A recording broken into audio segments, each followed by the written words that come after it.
अफवाह फैलाई जा रही है, कैसे माहौल को दुष्प्रचार में बदलने का काम हो रहा है,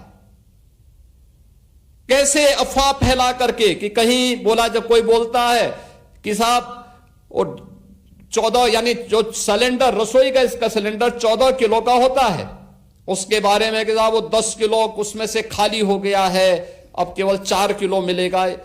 किस प्रकार की बचकानी हरकतें लोग करते हैं। कोई झूठी अफवाह फैला करके साहब लॉकडाउन लग जाएगा, फालतू की बकवास करते हैं। ये अफवाहबाज देश का नुकसान कर रहे हैं।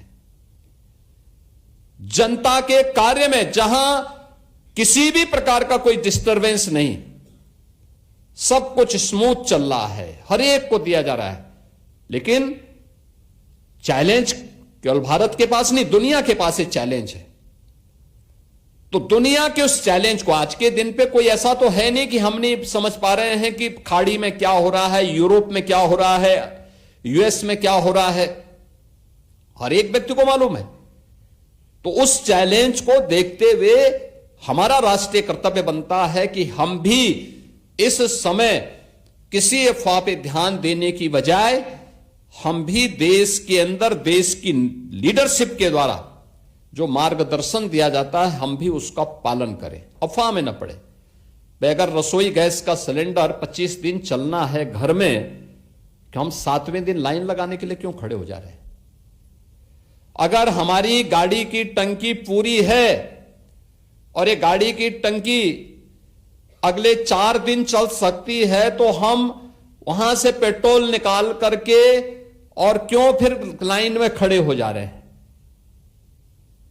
नहीं होना चाहिए, नहीं होना चाहिए। हमें किसी अफवाह में नहीं, जब सरकार आपके साथ खड़ी है, हर स्तर पर खड़ी है। कोविड जैसी महामारी के दौरान मोदी जी ने अपनी परवाह नहीं की, सड़कों पर उतर करके वैक्सीन दिए, हर प्रकार की सुविधाएं दी। तो फिर जब देश की लीडरशिप फ्रंट फुट पर आकर के देश को संबल दे रहा है, तो हम विश्वास खो चुके इन अफवाहबाजों के चक्कर में क्यों पड़ते हैं। एकदम नहीं पड़ना चाहिए, किसी को नहीं पड़ना चाहिए। और मेरी अपील होगी पूरे प्रदेशवासियों से, इन अफवाहबाजों से जो हमेशा समाज का और देश की अपूर्णीय क्षति करने पर उतारू होते हैं, इनसे हमें सावधान और सतर्क होकर के हमेशा सतर्क होना होगा। क्योंकि जब ये सत्ता में थे, इन्होंने कुछ नहीं किया, न युवाओं के लिए किया, न महिलाओं के लिए किया, न अन्नदाता किसानों के लिए किया, न श्रमिकों के लिए किया, न कामगारों के लिए किया, न इंफ्रास्ट्रक्चर के लिए कोई सुविधा दी, न ट्रांसपोर्ट की कोई सुविधा दी, न अच्छे संस्थान खोले, किसी भी दिशा में प्रयास नहीं किया। और जब जनता ने उन्हें सत्ता से बेदखल कर दिया, तो अब वह स्वयं तो बेदखल हो चुके हैं, स्वयं तो विश्वास खो चुके हैं और दुष्प्रचार करके, अफवाह फैला करके पूरे समाज को गुमराह करने का कार्य भी कर रहे हैं। हमें ऐसे लोगों से सतर्क रहना होगा, सतर्क रहना होगा।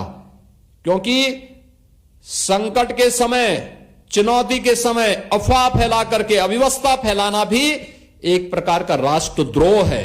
और इस राष्ट्रद्रोह को किसी भी स्थिति में स्वीकार नहीं करना चाहिए और किसी भी राष्ट्रभक्त नागरिक को इस प्रकार के अफवाह को खंडन भी करना चाहिए और ऐसे लोगों की चुनौती का जवाब देने के लिए आगे आना चाहिए। कहना चाहिए वे गलत बात करते हो, कहां समस्या है, और अगर है हम सामूहिक रूप से देश के साथ मिलकर के समस्या का मुकाबला करेंगे। यही हमारी राष्ट्रभक्ति कहती है और यह हमारा दायित्व भी बनता है।